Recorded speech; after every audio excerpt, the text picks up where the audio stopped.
18वें question देखेंगे कि एक लंबे सीधे क्षैतिज केबल में 2.5 एम्पीयर धारा 10 डिग्री दक्षिण पश्चिम से 10 डिग्री उत्तर पूर्व की ओर प्रवाहित हो रही है। इस स्थान पर चुंबकीय याम्योत्तर भौगोलिक याम्योत्तर के 10 डिग्री पश्चिम में है। यहाँ पृथ्वी का चुंबकीय क्षेत्र 0.33 गाउस और नतिकोण 0 है। उदासीन बिंदुओं की स्थिति निर्धारित कीजिए। केबल की मोटाई को नगण्य मानकर चलना है। उदासीन बिंदुओं पर धारावाही केबल द्वारा चुंबकीय क्षेत्र और पृथ्वी के क्षैतिज घटक के चुंबकीय क्षेत्र के मान समान और विपरीत दिशा में होते हैं। ये भी हमें क्लियर कर दिया है कि उदासीन बिंदु कहाँ प्राप्त होंगे, कि उदासीन बिंदु का मतलब है इस केबल द्वारा उत्पन्न चुंबकीय क्षेत्र और पृथ्वी के चुंबकीय क्षेत्र का क्षैतिज घटक।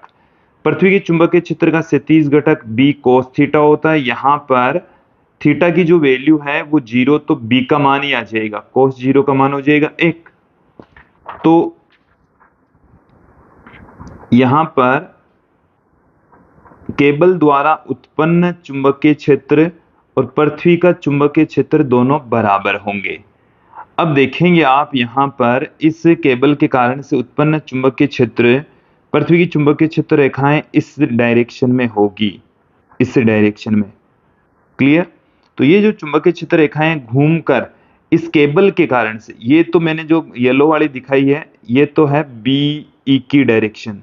अब मैं बात करूं बी की, तो देखो बी की डायरेक्शन को हम रेड कलर वाली लाइन से दिखा देते हैं। इस डायरेक्शन में ऊपर ये ऐसे घूमकर ऐसे जाएगी, तो ऊपर की ओर, ऊपर है ये ऊपर, और नीचे इसके अंदर की ओर होगी।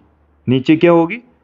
पृथ्वी के चुंबकीय क्षेत्र की डायरेक्शन में ही होगी। तो ऊपर तो जाती है, इधर देखिए फ्लेमिंग के दाहिने हाथ के अंगूठे के नियम की सहायता से आप देख सकते हैं। अब पृथ्वी का चुंबकीय क्षेत्र हमें दे रखा है 0.33 गाउस, और इस केबल के कारण से उत्पन्न चुंबकीय क्षेत्र होता है μ0 I बट्टे में 2 पाई r। तो बीई का जो मान है वो 0.33 गुणा 10 की घात -4 हमें दे रखा है। तो यहां से हम इस r की वैल्यू फाइंड आउट कर लेंगे। μ0.4 पाई का मान होता है 2 गुणा 10 की घात -7। I की जो वैल्यू है वो 2.5। r का मान हमें ज्ञात करना है 0.33 गुणा 10 की घात -4, और कैलकुलेशन करेंगे तो हमारे पास में इस r की वैल्यू प्राप्त हो जाएगी। क्लियर? और ये देखिए विद्यार्थी हमें 1.51 सेंटीमीटर प्राप्त होगी। तो ये था अपना 18वां प्रश्न।